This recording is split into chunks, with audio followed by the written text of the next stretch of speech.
Mes chers élèves de la troisième année collégiale, parcours international, option français, les abonnés à ma chaîne, Labo des SVT, bienvenue à cette séance qui est consacrée au thème des fonctions de communication.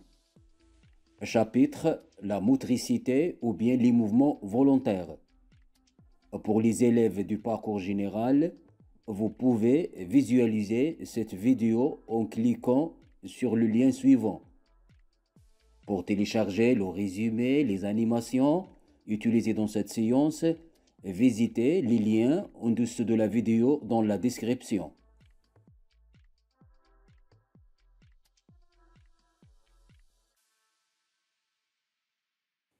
Dans cette première activité, on va définir c'est quoi les mouvements volontaires en analysant les scènes suivantes. Lorsque vous tendez votre bras pour cueillir une fleur que vous avez vue et admirée, cette scène comprend deux activités nerveuses. La perception de la fleur, c'est la sensibilité consciente qui est la vision dont on a étudié la séance précédente, comme le système nerveux contrôle la sensibilité comme la vision. Voir cette vidéo. Voici le lien. La deuxième activité, c'est-à-dire la flexion du bras pour cueillir la fleur, c'est un mouvement volontaire.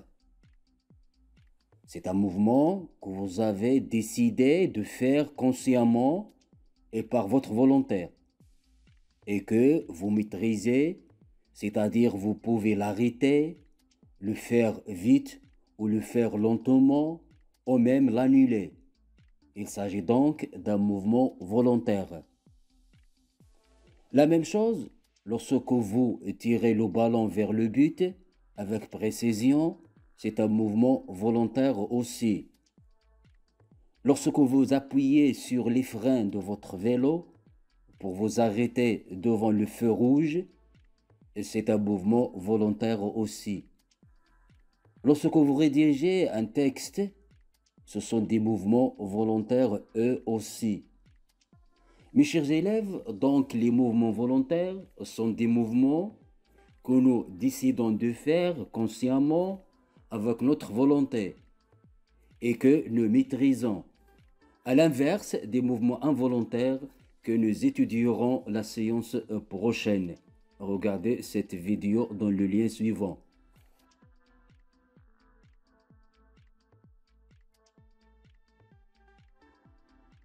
Et maintenant, dans cette deuxième activité, on va découvrir quelles sont les structures nerveuses qui participent à la réalisation des mouvements volontaires. Mes chers élèves, vous savez bien que les accidents, des destructions ou des lésions dans le cerveau, ou bien des lésions dans la moelle épinière, ou des sanctions ou des coupures dans les nerfs, entraînent la paralysie, c'est-à-dire la perte de la capacité à faire bouger l'organe qui est énervé par ces structures nerveuses endommagées. Et vous savez bien que les déchirures musculaires, dans la cuisse par exemple, chez les sportifs, empêchent tout mouvement du pied pendant plusieurs jours. Donc, comme conclusion, le cerveau, la moelle épinière, les nerfs et les muscles participent à la réalisation du mouvement volontaire.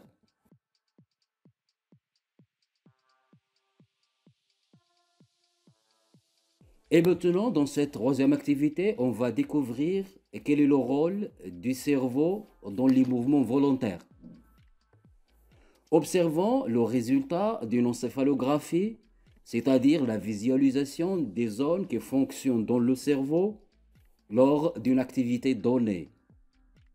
On constate que chez une personne qui exécute des mouvements volontaires, fonctionne une zone cervicale, c'est-à-dire située dans le cerveau, exactement devant le sillon de Rolando.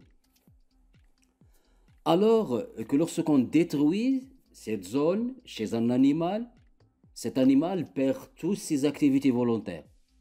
Il devient par exemple indifférent face à sa proie et ne se sauve pas de ses prédateurs.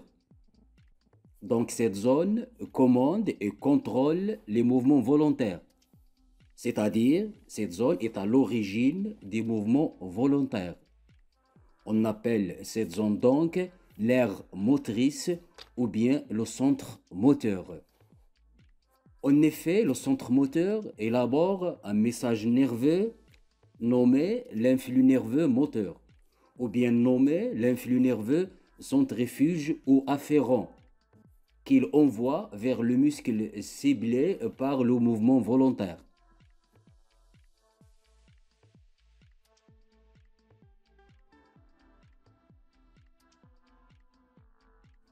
Pour bien comprendre comment l'aire motrice commande les mouvements volontaires, on va tout d'abord aborder la structure tissulaire du cerveau en réalisant les activités suivantes.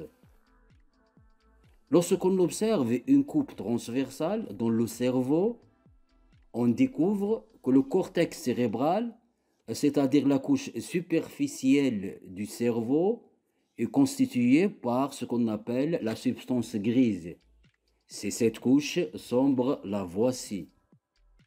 Et le centre du cerveau est constitué par ce qu'on appelle la substance blanche. C'est cette couche, la voici. Et lorsqu'on observe la structure grise au microscope, on constate qu'elle contient des corps cellulaires de forme étoilée, le voici, alors que la substance blanche est formée par les prolongements des corps cellulaires et qui sont appelés les axones. Les voici. Et lorsqu'on observe un corps cellulaire au microscope, on constate qu'il contient un noyau, le voici, du cytoplasme, le voici, et des ramifications nerveuses, les voici, qui sont nommées des dendrites. Certaines ramifications sont très longues, on les appelle les axones, comme celui-ci. Les axones se prolongent dans la substance blanche du cerveau et se prolongent même dans la moelle épinière et même dans les nerfs qui se terminent, ces ramifications ou bien ces axones se terminent par une arborisation, une structure qu'on appelle une arborisation terminale. La voici. Alors, l'ensemble du corps cellulaire, de l'axone et de l'arborisation terminale constitue une cellule nerveuse, appelée aussi un neurone. Donc, comme conclusion, le tissu nerveux est constitué par les neurones.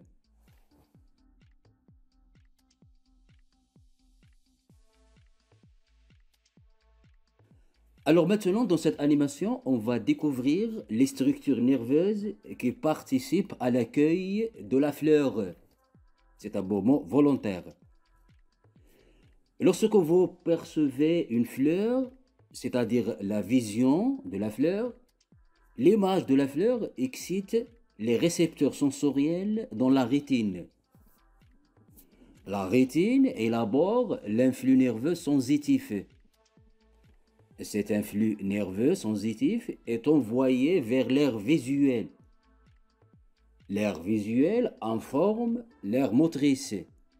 Puis l'aire motrice élabore l'influx nerveux moteur dans les corps cellulaires pour exécuter le mouvement de l'accueil de la fleur. Cet influx nerveux moteur est envoyé vers le muscle du bras et qui effectue le mouvement de la flexion du bras pour cueillir la fleur. Donc, en conclusion générale, lorsqu'on décide d'exécuter un mouvement volontaire, les corps cellulaires situés dans l'aire moteur élaborent le message électrique qui est appelé l'influx nerveux moteur au centrifuge ou afférent, qui est envoyé vers le muscle comme le montre cette animation. En ce qui concerne le rôle de la moelle épinière et le rôle des nerfs dans les mouvements volontaires, en effet, la moelle épinière et les nerfs contiennent des fibres nerveuses motrices. Ces fibres nerveuses motrices conduisent l'influx nerveux moteur vers les muscles qui sont appelés les effecteurs moteurs.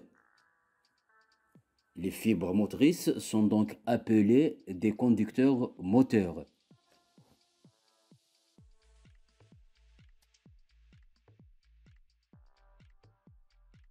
Donc, comme conclusion ou bien récapitulation générale, le système nerveux assure les mouvements volontaires par les structures nerveuses suivantes. L'aire motrice ou le centre moteur qui est situé dans le cortex cérébral, dans le cerveau, exactement devant le sillon de Rolando. L'aire motrice élabore l'influx nerveux moteur au centrifuge. Les fibres motrices ou les conducteurs moteurs situés dans la moelle épinière et situés dans les nerfs. Elles conduisent l'influx nerveux centrifuge vers le muscle ciblé par le mouvement. L'effecteur moteur ou le muscle, il est excité par l'influx nerveux qu'il reçoit. Puis le muscle répond en réalisant le mouvement volontaire.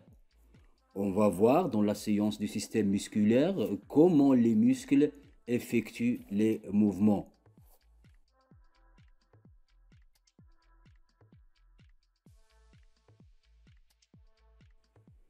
Mes chers élèves, on est arrivé à la fin de cette séance. Je vous invite à vous abonner à ma chaîne, Labo des SVT, comme j'attends vos observations, vos remarques, pour améliorer ces productions pédagogiques.